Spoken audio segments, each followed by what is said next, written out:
Hello and welcome to LFC Transfer Hub, your ultimate source for all Liverpool FC transfer news. Our first news is this. Arne holds initial talks over new job as former Liverpool boss eyes managerial return. Arne could be set for a return to management just weeks after leaving Liverpool, with reports claiming that talks have been held over the vacant Netherlands national team job. It comes after the Dutch side were knocked out in the round of 32 by Morocco, ending their World Cup campaign earlier than anyone would have wanted. Despite having plenty of top talent, including many who feature every week in the Premier League, the Oranje were unable to show their best, and Ronald Koeman lost his job as the national team's head coach. The hunt is on for a new manager before the next international break, which comes in September, and it seems as though former Liverpool boss Slot is among those on the shortlist to take over. The 47-year-old is out of work after leaving the Reds in late May, with the Anfield hierarchy deciding upon a change in direction after a disappointing campaign in the Premier League. Slot has been linked with plenty of positions since, including the likes of AC Milan and Fulham, but his next challenge could be an international management with the Netherlands. YNW. A reporter Florian Plettenberg claims that the Dutch coach is one of the candidates to take up the position, while initial talks have taken place to see whether it would be an interesting proposition for all parties. It would be quite the change in direction for Slot, who has so far stuck to club soccer in his career so far, taking charge of Cambuur, AZ Alkmaar and Feyenoord before his latest spell with Liverpool. There would be plenty of familiar faces in the Netherlands setup for the ex-Reds manager too, with the likes of Virgil van Dijk, Ryan Gravenberch, Cody Gakpo and Jeremy Frimpong, all part of the team. The first task for the manager, if he gets the job, would be to dissect what exactly went so wrong for the team at the most recent World Cup, before figuring out how to get the most out of his players for the years to come. The 2028 European Championships will be in sight for UEFA nations after the World Cup, with qualification for the tournament coming up in the near future. There is also the UEFA Nations League to grapple with, where another familiar face or two awaits. The Netherlands take on Germany first up in their group, a side who could be managed by Jurgen Klopp, as talks continue over him taking up the vacant role for his own side. It sets up an intriguing new route for another former Liverpool boss, but it remains to be seen whether Slot will take up the opportunity if it arrives. Next news. Jurgen Klopp hits out at Gianni Infantino and Donald Trump amid Germany return talks. Jurgen Klopp has slammed the crazy reports surrounding claims that US President Donald Trump contacted FIFA President Gianni Infantino before soccer's governing body suspended the ban on Folarin Balogun at the World Cup. The US MNT star was controversially sent off in his team's win over Bosnia and Herzegovina in the round of 32, as an accidental challenge saw VAR intervene and award a straight red card to the striker. While the hosts eventually booked a place in the round of 16, there was some frustration that Balogun wouldn't be available for the round of 16 clash against Belgium that follows, given how impressive he has been in the tournament so far. Despite rules stating that a ban would be automatic and there would be no appeal process, FIFA reviewed the situation and decided to trigger Article 27, which means the red card ban could be suspended for the World Cup. It was an unprecedented move, which has faced plenty of backlash, not least after reports alleged that Trump had contacted Infantino regarding a decision. Those allegations were put to former Liverpool boss Klopp, who hit back on Magenta TV over the situation and said, "If that really was the case, then that's crazy. Let's just say, this is our game, not theirs."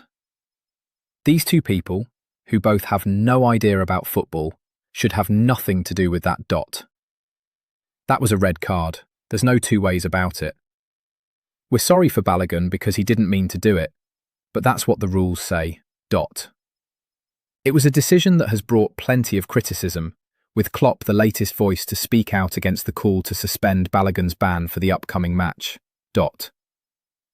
It comes as the German coach himself is looking to step into the world of international management, as talks continue over a move to join his national team as the next head coach.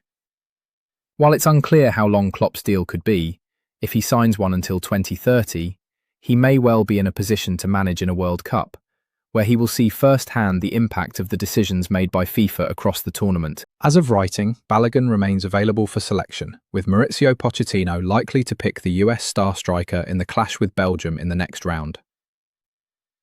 That won't be without its controversy, with voices already rallying against the decision, from national team managers to UEFA, Europe's governing body for soccer.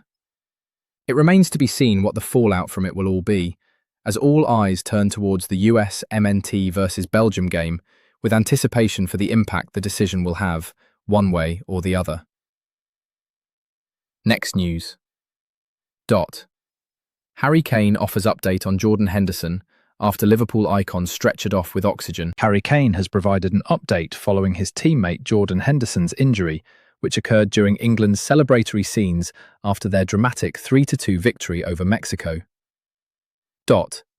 Speaking directly to the BBC in the immediate aftermath of his teammate's mishap, England skipper Harry Kane said with a broken voice, "Yeah, Hendo just fell over there. I think he's okay. Something to do with his arm." BBC host Kelly Cates then elaborated, "Kane says he's absolutely fine, but he did fall over the advertising hoardings. That's what we think happened. He looked like he was getting some oxygen as he was stretchered off the pitch. We wish Jordan Henderson well." Jude Bellingham also weighed in on his friend's condition, saying, "He's in a bit of bother, but our medical team have got everything under control. I'm best not to give too much detail. I don't know everything that's going on.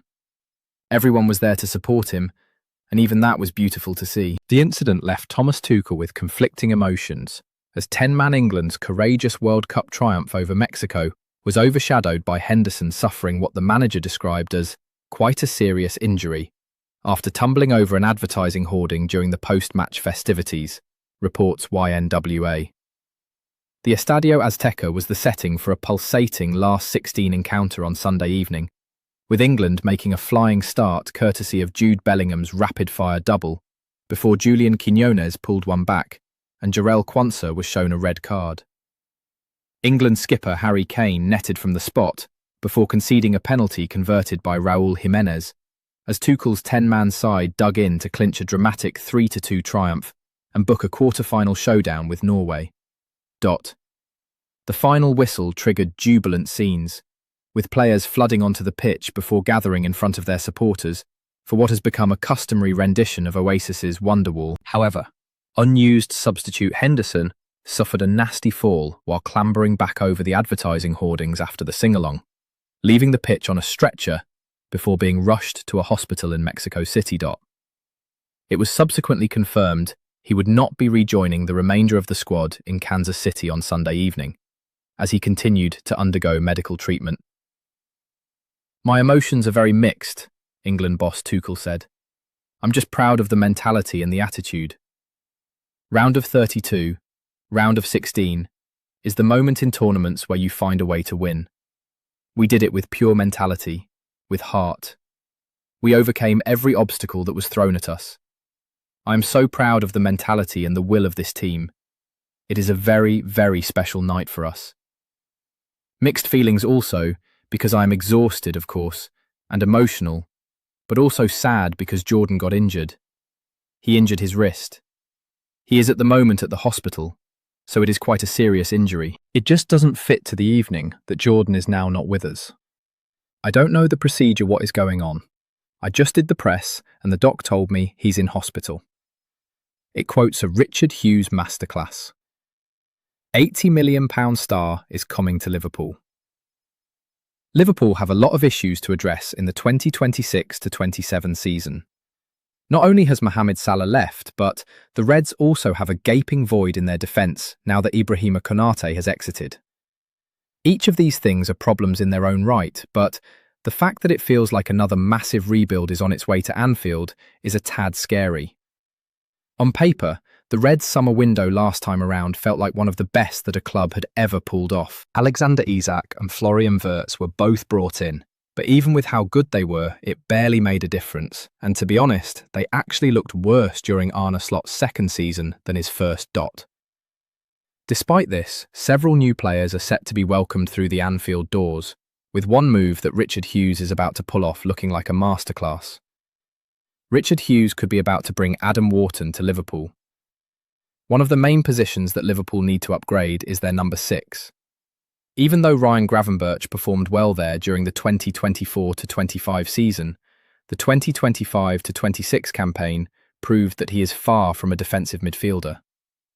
The Dutchman isn't strong enough on the ball to be the midfield's last line of defence, and his passing left an awful lot to be desired for the vast majority of the term. That's why so many defensive midfielders have been linked with an Anfield switch. And now, as per a fresh update from journalist Danny Gallagher, it seems like Hughes could be about to agree a deal with Crystal Palace for the transfer of Adam Wharton. Understand Liverpool are looking into the logistics to see Harvey Elliott move to Crystal Palace as part of an Adam Wharton agreement, despite Iraola still wanting to run the rule over whether an exit is necessary, he wrote via his personal X account. Something that could move quickly if all parties agree. Harvey Elliott would be a smart way for Liverpool to get Adam Wharton's fee down. Harvey Elliott has had a tough time of it over the last year or so. The Englishman joined Aston Villa with the hopes that he'd be able to fight for a place in Thomas Tuchel's England squad. However, since the Villains didn't want to permanently sign Elliott, he only played 9 games all season, which is probably less than he would have got if he'd have just stayed at Liverpool. Indeed, Andoni Iraola did say that every single Liverpool player was going to be treated as if they were a new signing. But since Elliott still isn't likely to get a look in at Anfield, he could seek another exit.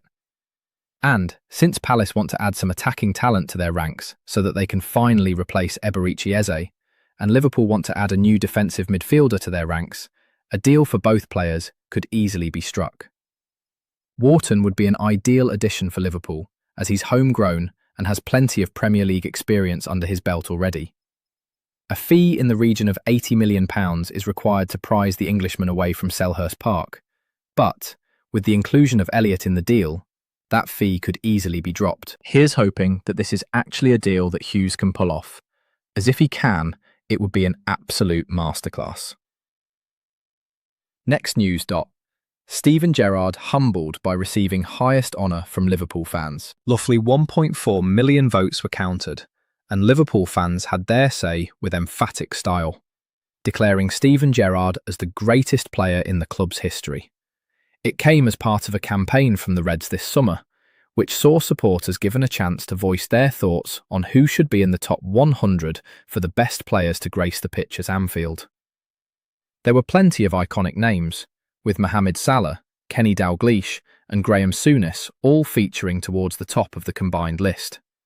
However, none were able to topple Gerrard, who was voted the best Liverpool player in history, an award that clearly meant a lot to someone who grew up in the local area.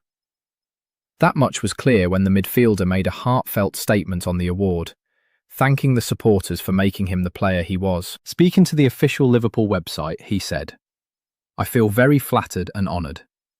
I think people have maybe recency bias, is it called? Where I've played in the recent generations, if you like. But there have been some incredible players before me and after me, so I'm extremely flattered and humble. Thank you. I think the feeling from my side is mutual," Gerrard added on the Anfield crowd's adoration for him. "The fans made me, if you like. I couldn't have been the player that I was. I wouldn't have had the career that I had without the support that I had every 3 or 4 days playing football. To be recognised by fellow players during my career and win awards, they always felt special. But to be honoured by the supporters is even extra special, I would say, because they're the ones that watch you closely every single game. So yeah, that feels special." Gerrard finished his career with over 700 appearances for Liverpool, scoring 186 goals and assisting his teammates 156 times to round off an impressive stint at Anfield. In that time, the 46-year-old won 11 trophies with the Reds, which included a famous Champions League comeback against AC Milan in 2005, which was all sparked with his heroics.